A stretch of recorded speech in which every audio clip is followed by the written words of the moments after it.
ദുഃഖവാർത്ത. അകാല വിയോഗം സൃഷ്ടിച്ച നടുക്കത്തിലാണ് ഒരു നാട്. വീടിൻ്റെ ഗേറ്റ് ദേഹത്ത് വീണ് ഗുരുതരമായി പരിക്കേറ്റ 2ാം ക്ലാസ് വിദ്യാർത്ഥിനി ഐശ്വര്യ അന്തരിച്ചു. ഫെബ്രുവരി 13-ാം തീയതി ചെന്നൈ നങ്കനല്ലൂരിലാണ് സംഭവം.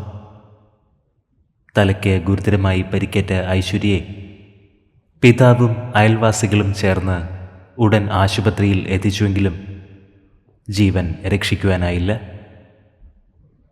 7 വയസ്സായിരുന്നു. അപ്രതീക്ഷിത വേർപാട് ഒരു നാടിനെ തന്നെ കണ്ണീരിലാഴ്ത്തിയിരിക്കുന്നു. ഐശ്വര്യ 2ാം ക്ലാസ് വിദ്യാർത്ഥിനിയായിരുന്നു.